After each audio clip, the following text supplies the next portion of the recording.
दूसरी तरफ जब दिन का लिकाड़ हुआ और थोड़ा उजाला हुआ तो लोग सोच आदि के लिए जाने लगे। जो भी चौराहे से निकलता बादशाह का कालिक से पुता मुंह और गले में जूतों की माला देखकर दबी हुई हंसी हंसता हुआ वहां से निकल जाता। ऐसे ही समय बीता और दिन पूरी तरह निकल आया। बादशाह अब भी उसी वेश में चौराहे पर बैठा दाना दल रहा था। वो अब तक इसी सोच में था कि जानी चोर अपने घोड़े का दाना लेने आता ही होगा। वहां से निकलने वाला हर राहगीर बादशाह की हालत देख मन ही मन हंसता, पर बादशाह होने के कारण किसी की हिम्मत भी नहीं पड़ रही थी कि वो उसकी हालत उसके आगे बयां कर सके। कुछ देर बाद बादशाह का मंत्री बादशाह के पास आया। बादशाह की हालत देख मंत्री को भी बड़ा कौतुक हुआ। बोला, बादशाह सलामत, ये आपने अपना क्या हाल बना रखा है। मुख पर कालिक और गले में जूतों की माला और ये फटे पुराने वस्त्र। हम कब से आपको तलाश रहे हैं। उधर जनाना महल में बहुत बड़ी घटना घट गई।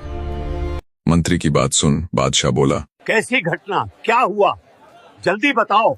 तब मंत्री ने वहां का पूरा हाल बताया कि बादशाह सलामत। कोई जनाना महल में घुसकर वहां मौजूद सभी सैनिकों को घायल करके राजकुमारी महकदे को छुड़ा ले गया।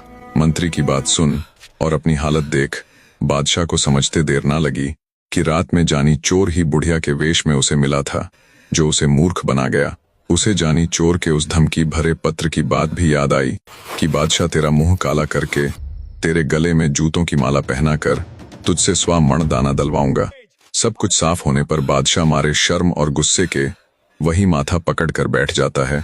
बादशाह को सबक सिखाकर महकदे को उसके राज्य के लिए रवाना करके जानी चोर, सुल्तान और निहालदे 2 दिन का सफर तय कर ठीक विवाह वाले दिन नरवरगढ़ पहुंच जाते हैं। भात भरने की रस्म अनुसार सुल्तान पाड्डे पर खड़ा होकर धर्म की बहन मारू के गले में नोटों की माला तथा 9 के लौटे में सोने का सिक्का डाल देता है। सुल्तान द्वारा रस्म पूरी करने के बाद जानी चोर ने भी पाड्डे पर खड़ा होकर जिस जिस चीज का भात सुल्तान ने भरा था, बिल्कुल उन्हीं चीजों का भात जानी चोर ने भी भर दिया।